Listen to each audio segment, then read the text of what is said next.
Thanks for joining us for the CCIV and infectious disease co-sponsored seminar. I am delighted to introduce Dr. Latania Logan, who is the Chief of Pediatric Infectious Disease and Vice Chair of Research in the Department of Pediatrics at Rush University Medical Center and Associate Professor of Pediatrics at Rush Medical College in Chicago.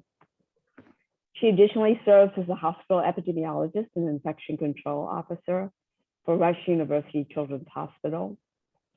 And since the beginning of the COVID-19 pandemic, Dr. Logan has served as the incident commander for COVID-19 response for the Women and Children's Hospital of Rush. Dr. Logan's federally funded research focuses on the clinical and molecular epidemiology of pediatric infections, multi-drug resistant gram-negative bacteria. And this work has been supported by the National Institute of Allergy and Infectious Diseases and the National Institutes of Health. Dr. Logan is also the pediatrician on the Chicago Prevention and Intervention Epicenter branch of the Centers for Disease Control and Prevention Epicenters program, which focuses on the control and prevention of healthcare-associated infections.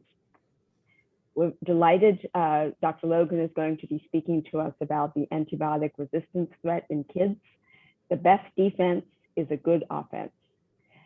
Just quickly, a couple of housekeeping mentions. If you have questions, please feel free to enter them in the chat and we will address those towards the end of the presentation.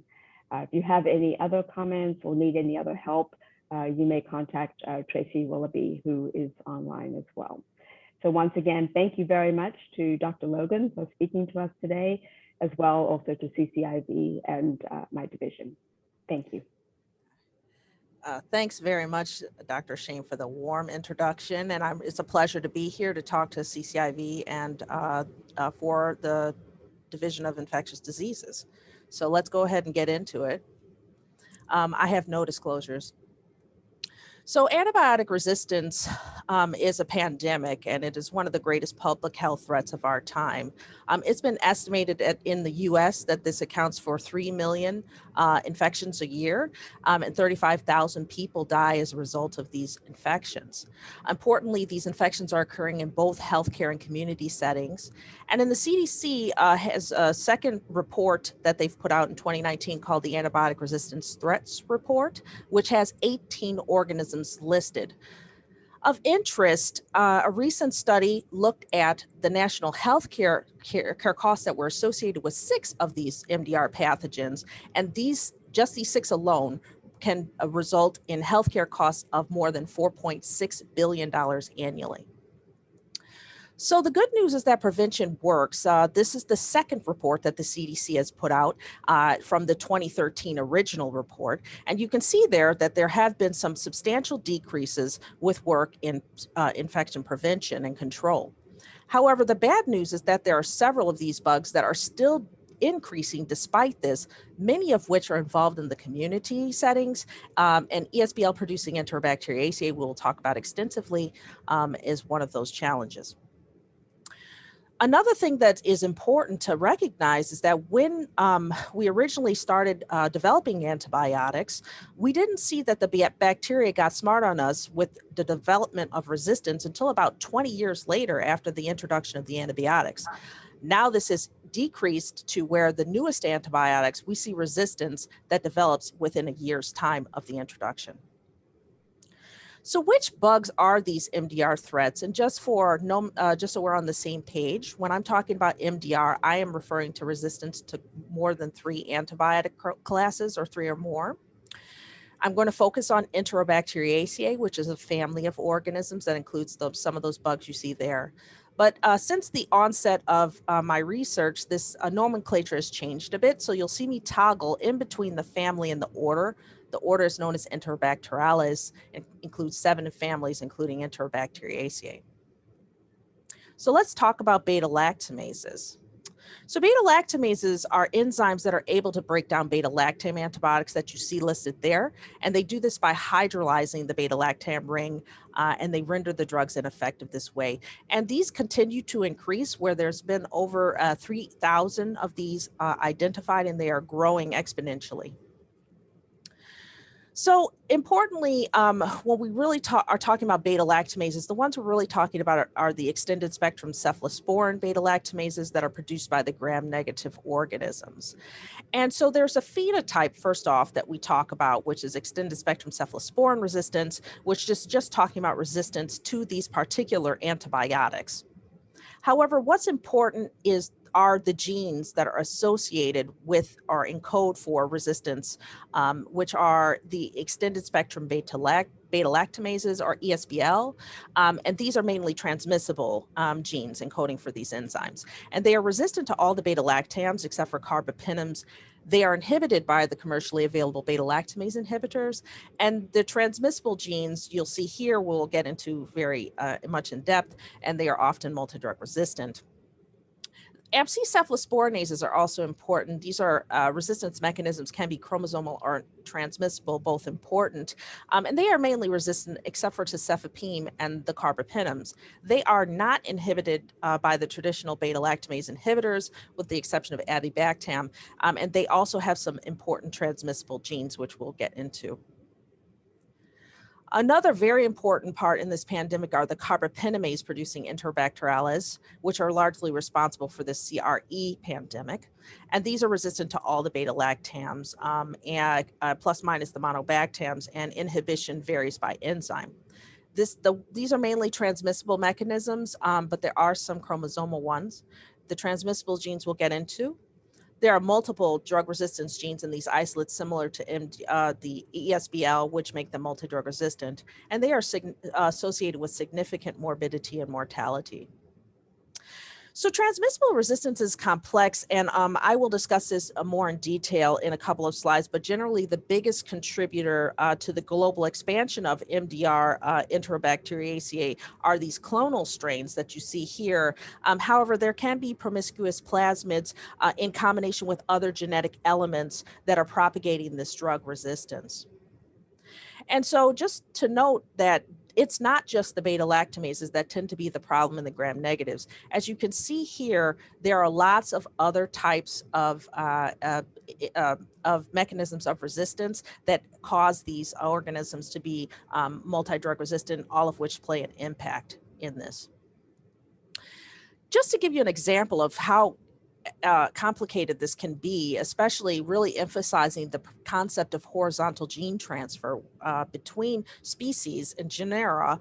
This is a whole genome sequencing just from one of my children in my studies with a Klebsiella that's harboring multiple plasmids. What you can see here is you look at that dot at the top. When you look at the largest plasmid that you find within this isolate, it's actually a plasmid from an E. coli.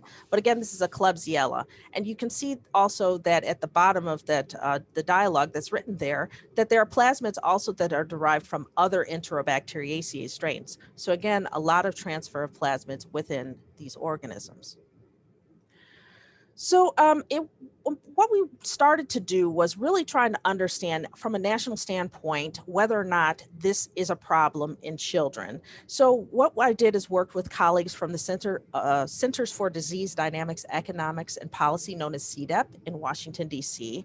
And we wanted to look at the situation in children. And we used antibiogram data that was from the Surveillance Network database, which has since been disbanded. But this was a network of approximately 300,000 labs across the country. And we studied about 370,000 isolates, as you can see there, that were recovered from children over this 12-year time period.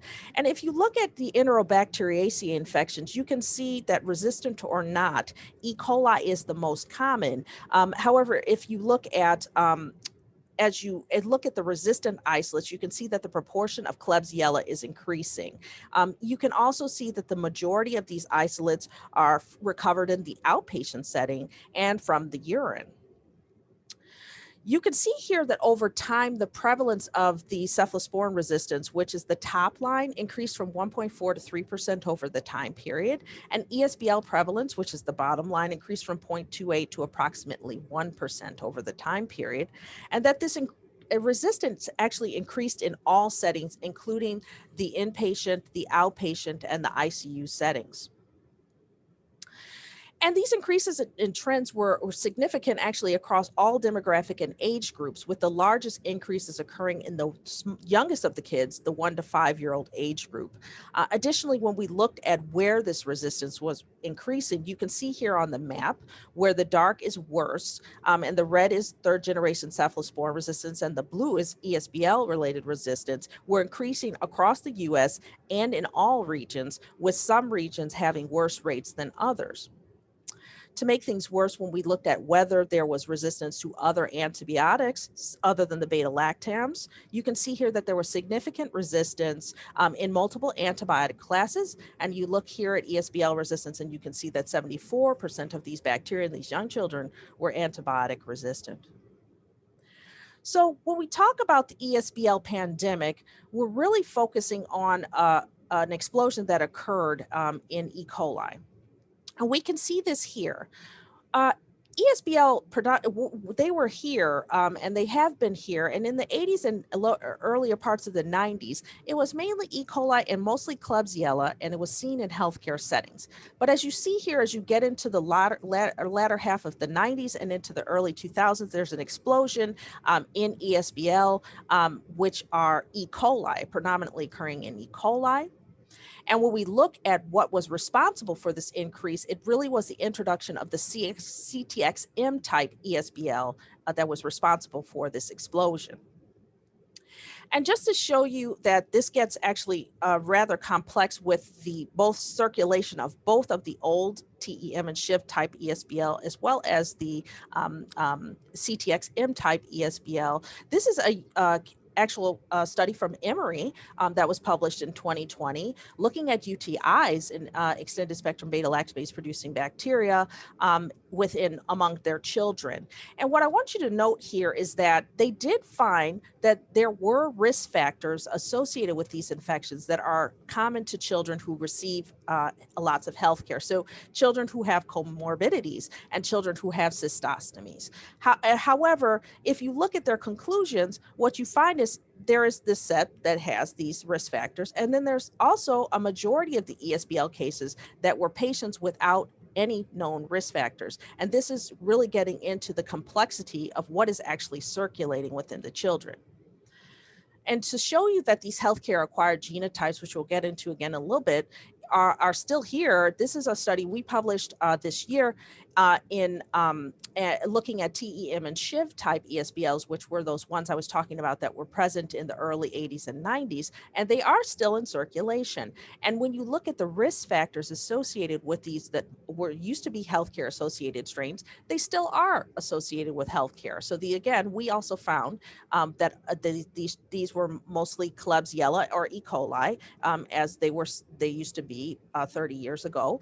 And that they are associated with comorbidities and with being inpatient. But what adds to this complexity is now we know that we have these multiple enzymes in circulation. As we said, these E. coli that came about on the scene, the CTXM, they're mainly community onset infections, and we're predominantly talking about UTIs. But they also cause bacteremia and other infections. And then the TEM and SHIV, which were predominantly associated with Klebsiella and E. coli, these are much more bloodstream, intra-abdominal, respiratory tract, so severe infections as well. But what you can see here on this bottom table is actually that over time, you had these TEM and SHIV type enzymes, and then there's the introduction of BLA CTXM.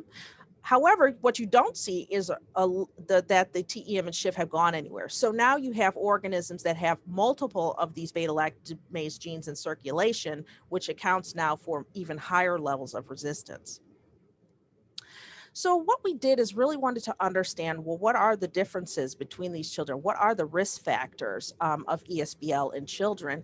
And so what we found is that this varies by study and by endemic regions. And so in general, healthcare associated infection is with the things you might think that they're associated with: length of stay, invasive devices, neurologic and urologic comorbidities, similar to what was seen in that study presented from Emory, and chronic illness and antibiotic exposure are important. We're going to spend a lot of time talking about community associated infection. As maternal and child is important. Household member transmission, environmental exposures are key. I'm not going to spend a lot of time on international travel, but certainly moving and going to endemic regions is important. And antibiotic exposure is also important here as well. So let's talk about the littlest of our children. So then we're talking about maternal child. So let's start talking about the neonates. And this is a study that was published in 2020 in JAMA from Flannery et al., looking at the antimicrobial susceptibility of E. coli amongst infants admitted to NICUs across the US. And what you can see here is that ESBL are not actually non-significant. You're talking about a 5% or so of these isolates amongst these newborns are ESBL. So we know that, there are a lot of things that affect this. So the mode of delivery is associated with differences in the infant microbiome. And we know that it's very important, the impact of these things on the infant microbiome in terms of what organisms are circulating. So we know that it's probably not just the mode of delivery that's important in the difference of the infant microbiome, but the likelihood of why are these babies getting C-sections in the first place. That's going to be associated with interpartum antibiotics, absence of labor, and then there's other factors, right? The differences in feeding practices, maternal stress, the environment again is important, and again, antibiotic exposure also in the infant is important. These are healthcare related influences in some community. But interesting, there are also other community influences that you also may not be aware about. This is something called vaginal seeding, or AKA bacterial baptism. And what this is because so many more women are getting C-section, there was this idea of perhaps we could transfer some of the microbiome from normal vaginal flora to the infant. And so when I first heard about this, I will be honest, I looked like the baby in this picture. I was crying. This is a practice that is concerning for many reasons. And this is iatrogenic transfer of vaginal flora from the women who had a C-section. That basically, this is taken and wiped on the baby in their face, eyes, nose, and mouth. And of course, this is concerning because of the introduction of potentially pathogenic organisms. And ACOG has a statement out. But you should know that this is occurring.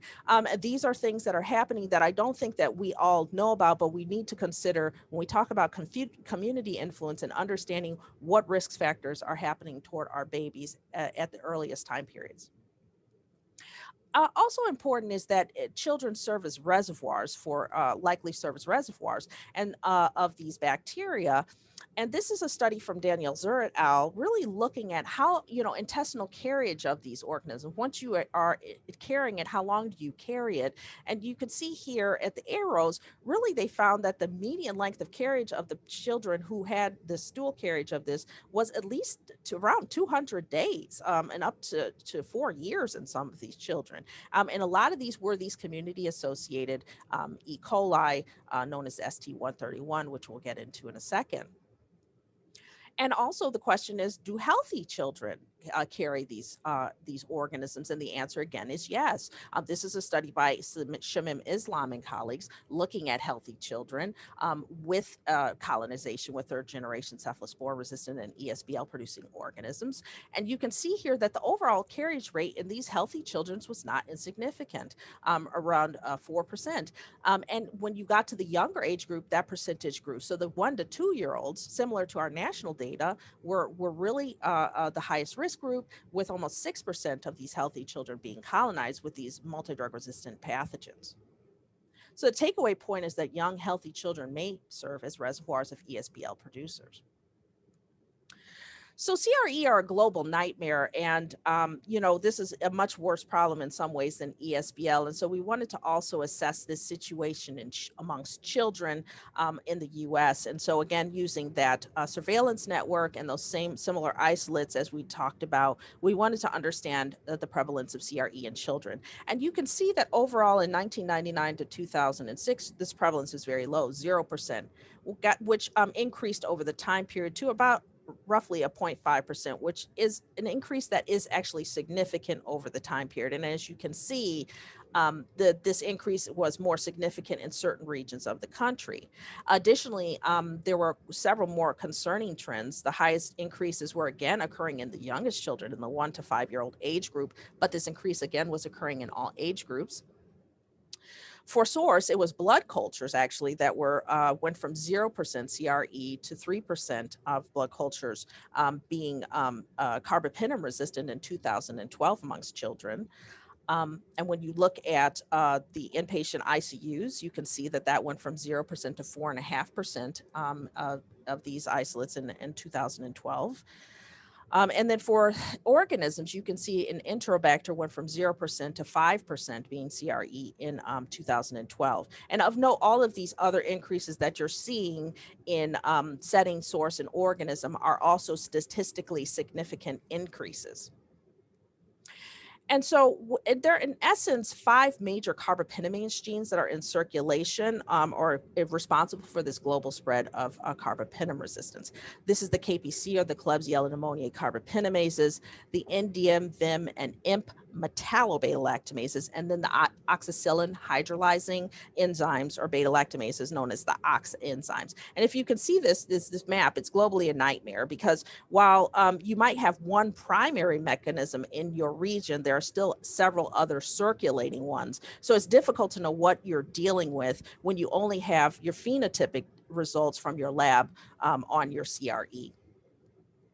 So we wanted to look at the most common one that we saw we see here in the United States, which were the KPC producing Klebsiella pneumoniae. And so we looked at a study of children and young adults of Chicago, a multi-centered study, to try to understand what are the similarities and differences between children and adults with these infections. We found that similarities were that children are usually inpatient, ill, they have comorbidities, and device-related infections.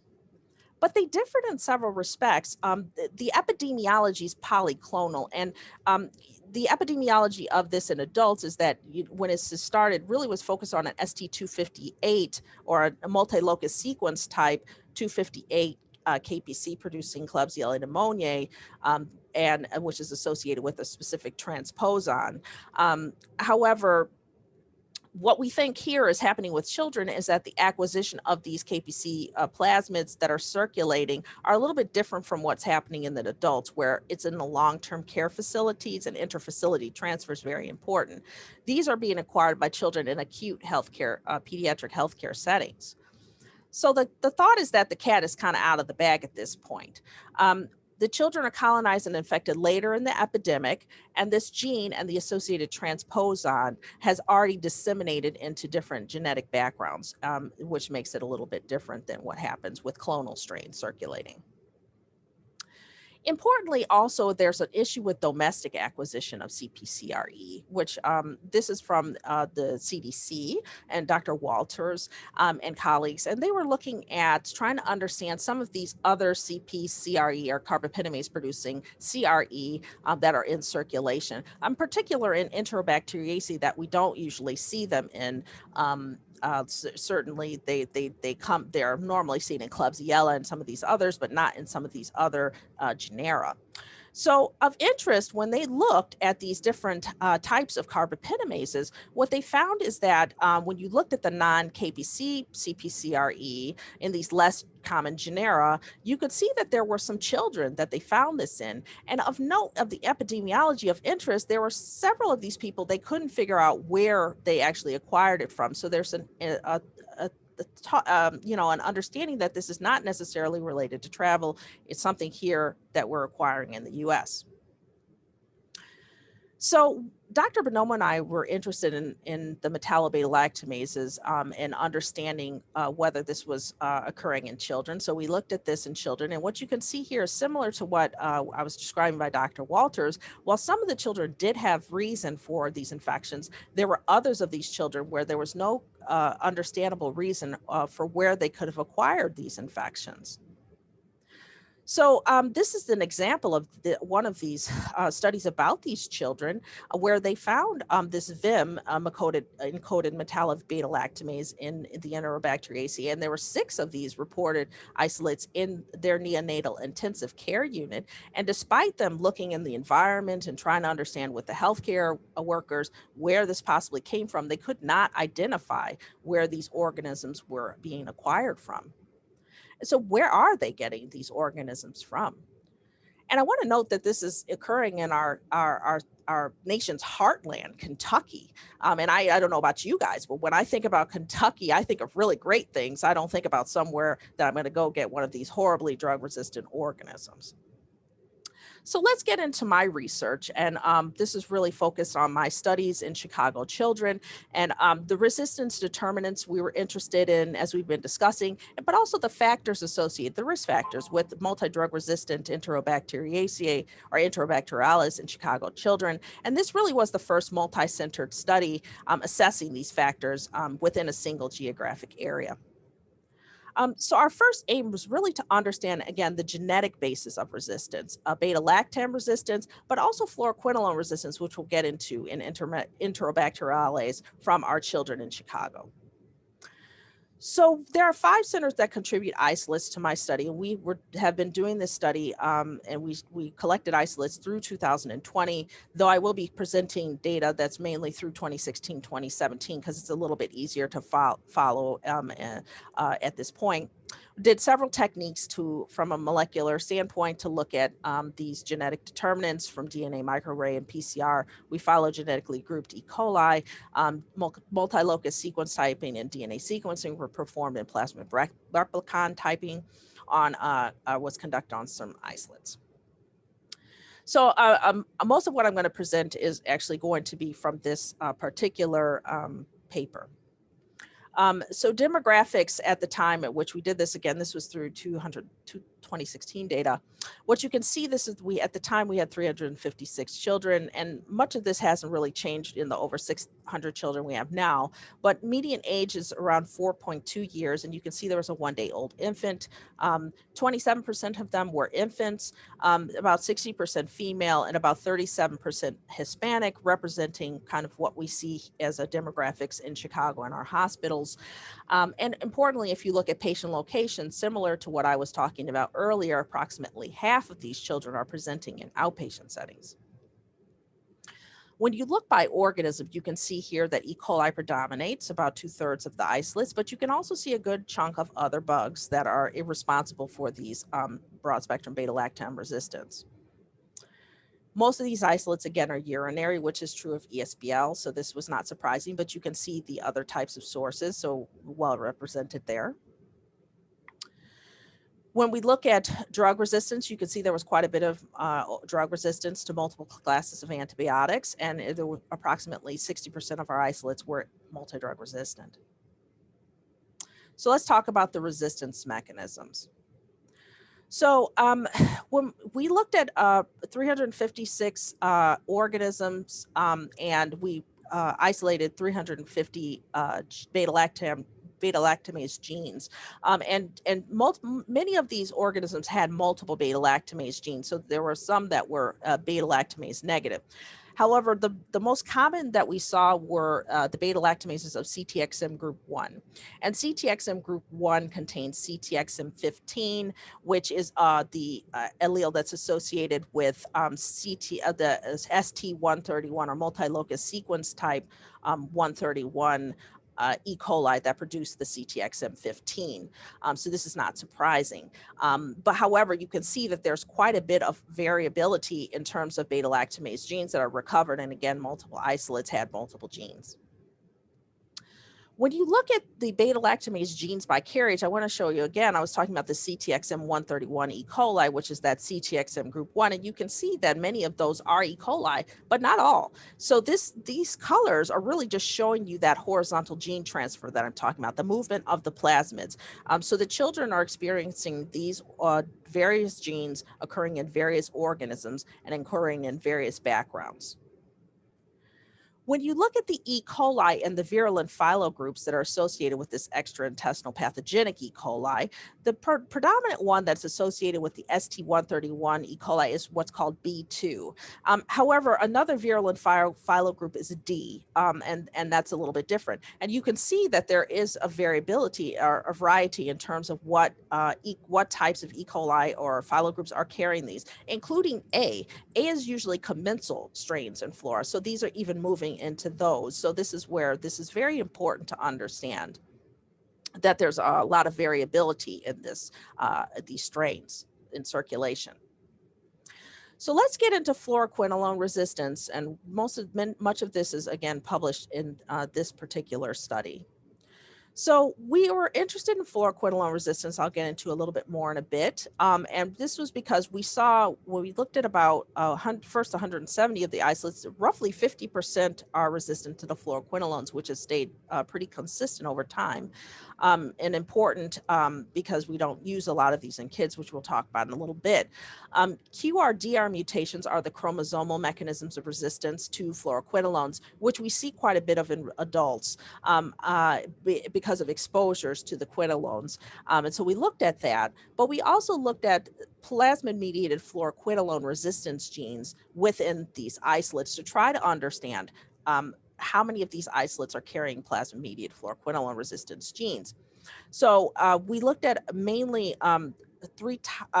four types of genes from these classes. The first being AAC6'1BCR, which is an aminoglycoside acetyltransferase, and this CR mutation confers resistance to ciprofloxacin in the quinolones.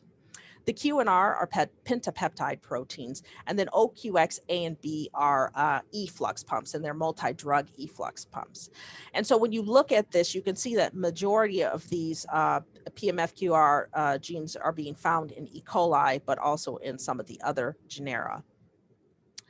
When you look at the mechanisms or the genes that are associated with these fluoroquinolone resistance, you can see that AAC6'1BCR is the most common, but there are more genes here. And why is that important? Well, AAC6'1BCR, again, is the one that's most commonly associated with another plasmid within those ST131 E. coli strains. And you can see when you look at that in context of the beta-lactam resistance, because these are beta-lactam and fluoroquinolone resistant isolates, you can see that there is a predominance of CTXM group 1. But again, you can see that there are lots of beta-lactamase genes associated with lots of different fluoroquinolone resistant genes. So again, it's not simple clonal strains. And you can see this better here, I think, in the distribution. Again, just noting that the colors really represent the differences of movement of these genes between the different species and genera. So again, AAC6'1BCR in association with E. coli, we think ST131 and CTXM15. But again, not always true. We do find other genes that are in there. We find the AAC in other organisms. So again, just showing you there's a variety of movement occurring within the children and these organisms that are colonizing the children. One thing that we did recently is that when you see fluoroquinolone resistance, usually, again, you see it an association with the QRDR mutation, which is a gyrase and PAR-C mutation, and it's chromosomal again. And so the addition of PMFQR, or plasmid-mediated fluoroquinolone resistance, can bring you then over the MIC. Chromosomal resistance itself can make you resistant, but then usually the plasmid-mediated fluoroquinolone resistance by itself can sometimes cause resistance, even if the chromosomal mutation isn't there, but it tends to need that little bit of a 1-2 punch to get up above your MIC. So because of knowing this and knowing that we had a conveniently 50% that were quinolone resistant and 50% that were quinolone sensitive and and extended spectrum cephalosporin resistant. We wondered about this. Are there quinolone resistance genes in fluoroquinolone susceptible isolates by phenotype? And you can see here that we interrogated these isolates and found that 27% of these quinolone sensitive isolates did contain quinolone resistance genes. And this is an abstract that we recently submitted. And just to show you some of this data, when we looked at the differences between these two, when you're sensitive versus resistant, but you contain these genes, what are the makeup differences? So the organisms were a little bit different. When you are quinolone sensitive, you're more likely to be Klebsiella than E. coli.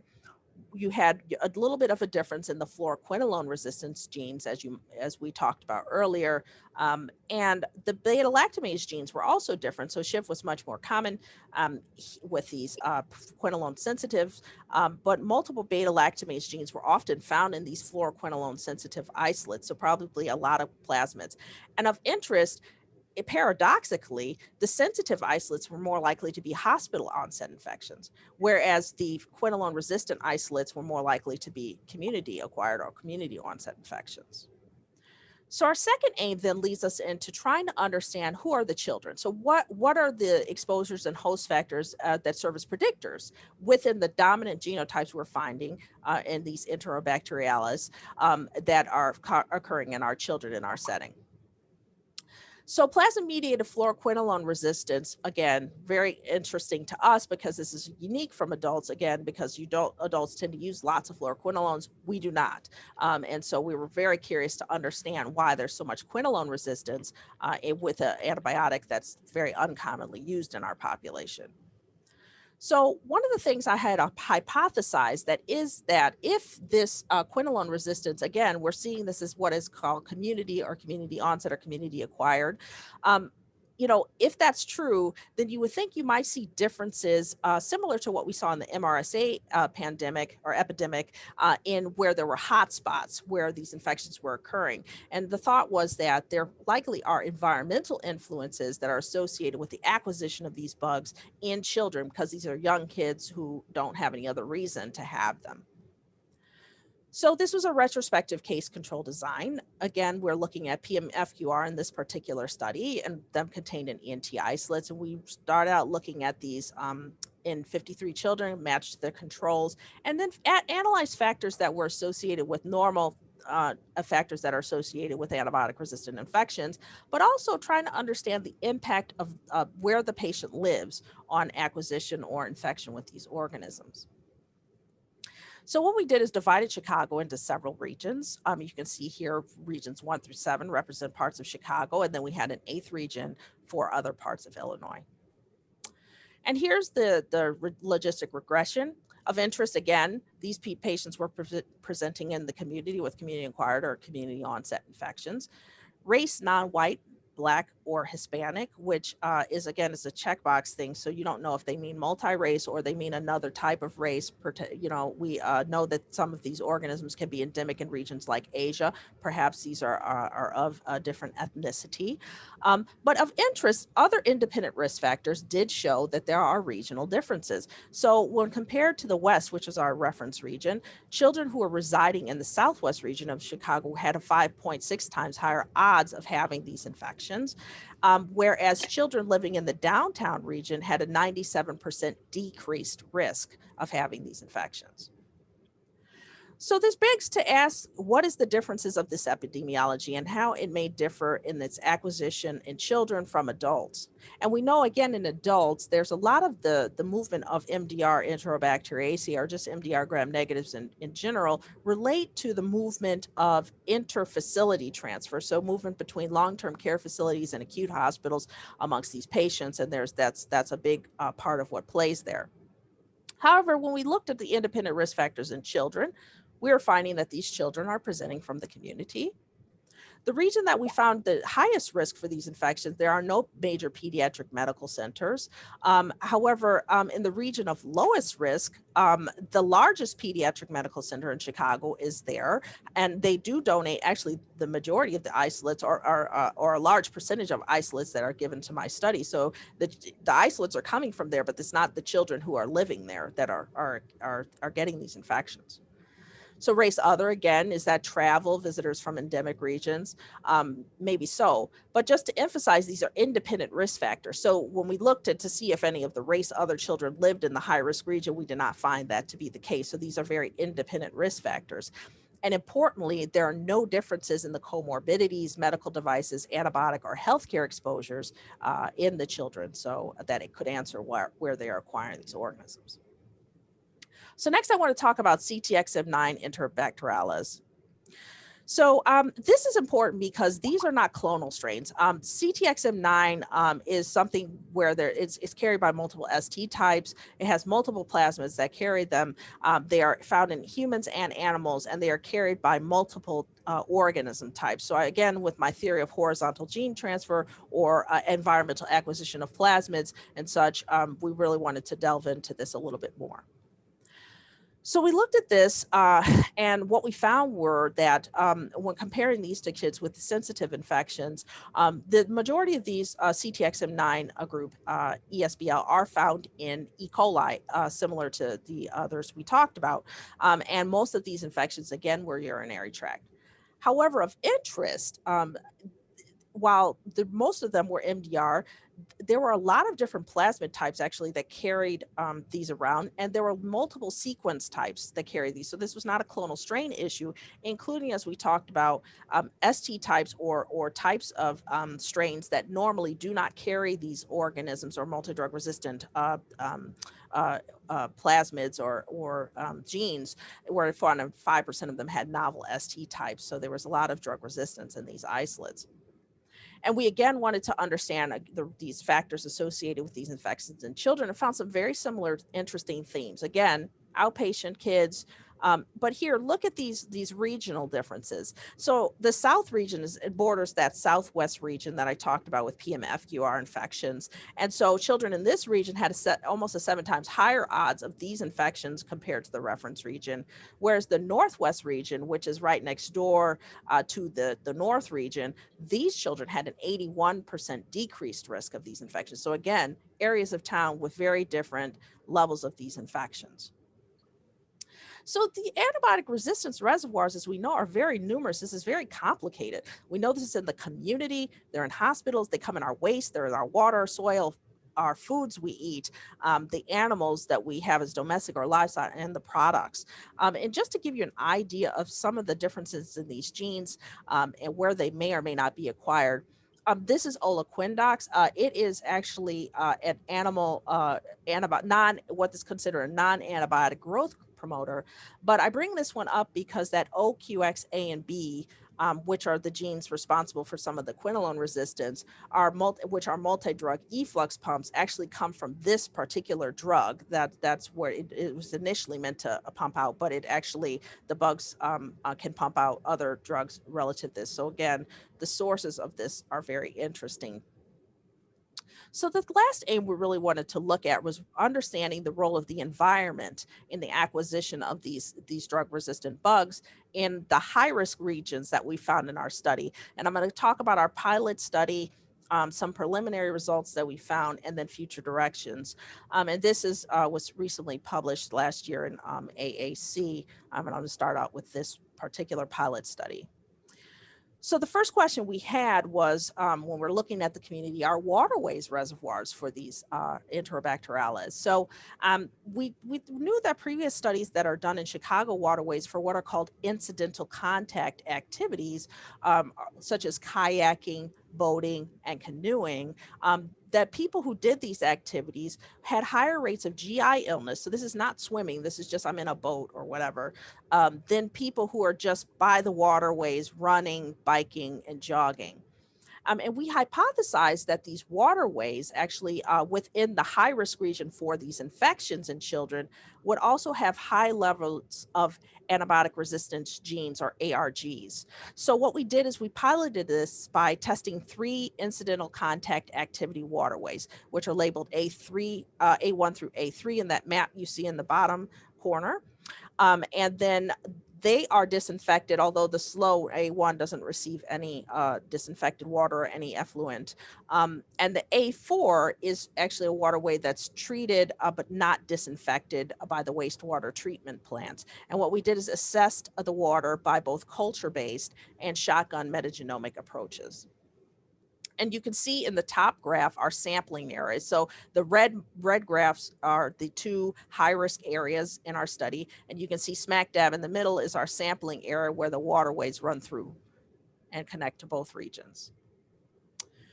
So what we found is that in A4 and A3, which I'll show you again here, which are these neighboring waterways, Des Plaines and Chicago Sanitary and Ship Canal, they run parallel to each other but have no connections. And they were more similar in taxonomy and ARG profiles than samples from A4 and A2 and A1. And if you look at this top graph, this is the metagenomic analysis, and the 16 RNA gene copies that you can see are the antibiotic resistance genes copies amongst the Enterobacteriaceae found within the waterways. And you can see red is worse, but there are a lot of more similarities between A4 and A3 than A2 and A1. And you can see resistance to quinolones, beta-lactamases, polymyxins, and aminoglycosides. And polymyxin is MCR1, which is this terrible colistin resistance plasmid. So lots of resistance within these waterways. And total ARG abundance is recovered from the full microbial community were strongly correlated, very strongly correlated. You're talking about an R square of 0.97, and less so between A1 and A2. But ARG were also correlated between clades and genera within the Enterobacteriaceae, and the total number of E. coli were highest in A4 and A3. The bottom table just shows you that we look to see, because if you know metagenomic sequencing, it tells you that there's copies of genes there, but it doesn't say that they're viable. We did look for viability and did find that a lot of beta-lactamase genes, and again, several of these types of enzymes that were similar to what we find in the children. So what the waterways aren't connected again. So they're about 100 yards apart. Why would this be occurring? And this is thanks to my husband. I always joke that I'm a low budget operation and my husband took these pictures for me. But you could see how close these waterways are to each other. It could be lots of different things that are adding to this, whether it's animals or some underground connection. And that's what really my work is now focused on, is understanding these relationships. So one of these that we started to look at is called Cladophora.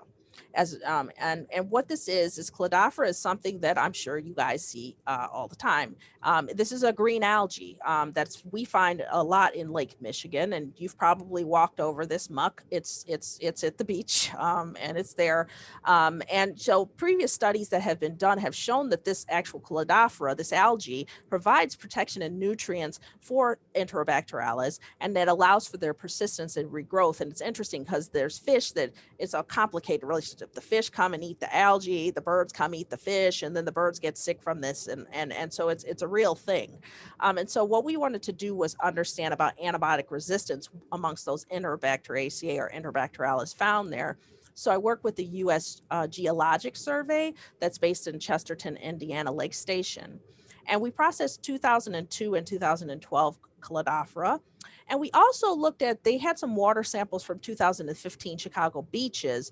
And we really wanted to see what were the differences in the surface water samples amongst those isolates. So this is an abstract we've submitted, so it's not published data yet, but antibiotic resistance in E. coli from the Cladophora samples from 20 years ago even did show resistance then. So this is about 160 E. coli, and you can see that there were resistance to tetracyclines and the cephalosporins. When you look at the beach samples, you can see a lot more resistance here. within the isolates, including ESBL that we found. And of interest, we looked at 4 different beaches, and one of the beaches that had the highest actually of the drug resistance was one of the dog beaches. So just so you know, I have dogs and love them, but I just thought I should point that out. So let's talk about this. So what about sewers and effluent and water, wastewater, these kind of things? How does this play a role? So this is something from my collaborators that I work with at Virginia Tech on effluent studies. And so this is what they are doing is looking at this sewage here, and what you can see in the middle there is from a sewage from Rush. And what they're doing is profiling antibiotics, metals, and antibiotic resistance genes, and they're looking at the overall resistome from sewage from major metropolitan hospital, there is in the middle, and comparing those with municipal sewages of domestic and international origin. And the goal is really to understand the ratio of hospital sewage to municipal sewage, if that influenced the antibiotic resistant propagation during wastewater treatment. Because one of the thoughts is whether or not earlier we should really be getting that sewage as it's coming out of the hospital and treating it even before it gets to the municipality, because we know some of this still comes back out into circulation. And finally, sewer overflows are probably very important in this. And this is, again, future directions and something that we're looking at here as well. But I wanted to show you this data from Macon, Georgia. And I was talking to Dr. Ponce Terashima about this. Really looking and understanding how do sewer overflow events occur here. You guys get a lot of flooding in Georgia. This is from Middle Georgia. And how does this relate to ESBL acquisition? So what they did is really we're doing a lot of GIS, and they tried to understand the infection rates per census tract. And you can see here that there are regions within Georgia where there are higher rates of these ESBL infections than others in that left map. The right map, really, those A and B are overlays of each other. So that's the same map. So you could lay them on top of each other. But to show you what this is looking at is it's a heat map. And the A side is really looking at community-acquired ESBL infections based by patient residence. And that darker green color really represents the density, where there's the highest densities of infections. If you look at the blue on that second B map, that is the heat map of the sewer overflow events. And you can see they look rather similar. And what they did is, again, looked at correlates between that per census tract, and they found that the R squared was 0.59. So if you look at the sewer overflow distribution, it can explain 50%, over 50% of the variance of distribution of residents of patients with ESBLs. So sewer overflows may play a role in acquisition, house floods, and so on and so forth, which we're looking into as well. So in conclusion, significant complexity and diversity exists between 4 antibiotic resistance determinants associated with the MDR phenotype in Enterobacterales or Enterobacteriaceae from children. Pediatric MDR-ENT exhibited some similarities, yet major differences when we compared them to strains circulating in adult patients in an endemic region. Transmissible plasmid-mediated resistance may be an underlying reason for this emerging health threat. Regional differences associated with PMFQR and the CTXM9 ENT infections were observed.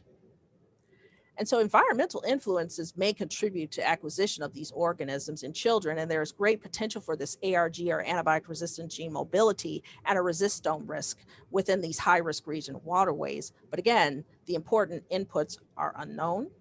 And so finally, the molecular heterogeneity of infecting strains warrants multifaceted interventions and enhanced surveillance. So it takes a village, and I just would like to thank all of these people, especially my project mentors, Bonomo and Weinstein, and Mary Hayden, all of the funding agencies, and all the collaborators with and my laboratory staff, which without whom none of this work would have been able to occur. Thank you. Nice talk. Thank you, Latania. That was phenomenal.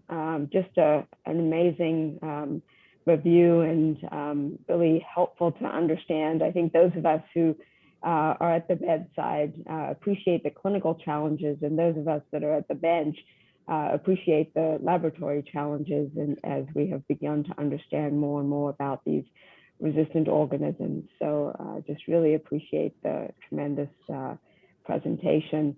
There are no questions in the chat. I will maybe take prerogative and ask a question, which I was thinking about as you were describing the various studies in the emergence of resistance. Are you aware of, or what are your thoughts about how things might have changed during the pandemic, as there was less travel, less mixing, less hospitalizations in general? And what do you think, what are your thoughts about what may have happened during this time? That's a great question. It's so complicated. I think that one of the things is, if this is really community associated, if it has to do with certain things, for example, like sewer overflows or household transfers, or even water and food, that could have potentially gotten worse actually during the pandemic, because people are kind of shut in their houses doing things around their communities. Perhaps if that community has a higher density of these organisms, because they stayed locally, there may be more of this that we will see.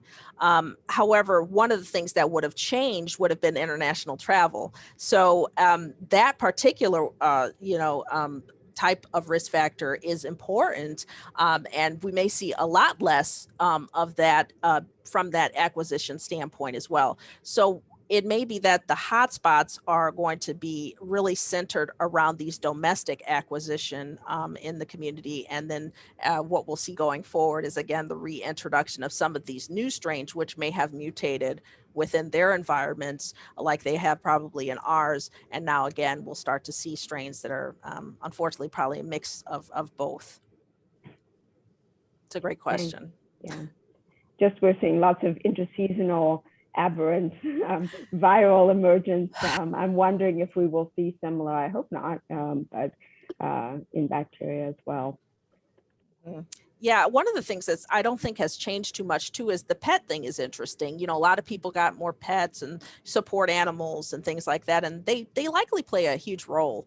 And one of the things, I have a couple dogs, as Andy knows, and I love them. And but there are people who feed them raw meat and things like that, and people who eat raw products. And there's been studies that show that the animals getting these it looks like something nice in the wilderness. I have a husky, and he looks like a wolf, right? And he should just be running around with meat in his mouth, or trout or something. But if you don't cook these products, they're more likely to acquire these bacteria that way. And so the animals may be shedding this more in their environment. Yeah, that's really something important to think about, I think. So yeah.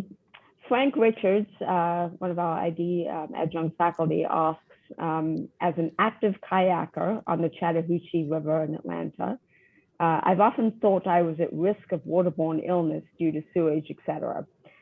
I'm just wondering about how that flows, if I said in quotes, into community infection of resistant gram-negatives in kids. You showed, however, greater risk of infection in kids from low-income areas, but I would think kayakers would be in the high-income areas. Thoughts on this? That's great. Thank you for your question. So actually, there wasn't an issue with this being a low income issue. Yes, I know that perhaps the Gold Coast, where what we talk about in Chicago, Michigan Avenue, is near the lake, but it's actually near the part where the nice big boats are and the yachts and those kind of things. Whereas when we talk about the kayakers, they're going through some of these water bodies that are running and traversing through the rivers that go through the city, all the way from Indiana to Wisconsin. This is quite a bit of land. But one of the things is also upstream versus downstream. If you look at the areas where in north is, so the Wisconsin side, there's a lot more of this crystal kind of clean looking water. It's and it's because it's up higher and it's flowing downstream. So some of these areas are getting much more of the downstream effects of these. So I think that perhaps part of this relates to where you are on the actual river itself or the lake itself, and where you're kayaking. But we found in those GI illness studies, even the people who lived in the nice sides of town were still getting these GI illnesses, and they were kayaking on that kind of more pristine looking area of town, but they were still acquiring these organisms. So I think that it's partly that. The other thing I will say is that where I showed those two waterways that are very close together, that one that is just treated and it has barges that come across it, and it's not supposed to have any people in it. People are fishing in those waterways, which is just awful to think about, but this is what happens.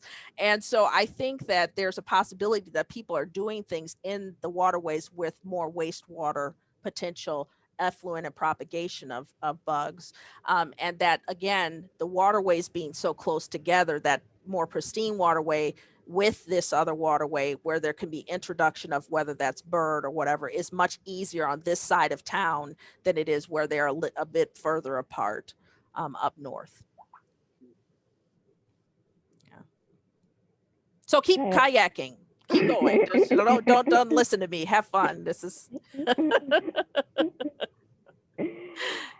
All right. Well, thank you so much, Dr. Logan, for an amazing presentation. We really, really appreciate the time, the wonderful review, and really wonderful to hear about all of the work that you and your team has been doing. It's so important for us, both at the bench and at the bedside. So we look forward to future opportunities to interact. And thank you very much to all those who have attended. Thank you to Tracy for organizing and all the logistics. Thank you to Barbara for her help as well. And also to CCIV and Ann Sharudi for co-sponsoring the seminar. So thank you again, and have a lovely weekend to everybody. Bye-bye. Yes. Thank you for having me. Bye-bye.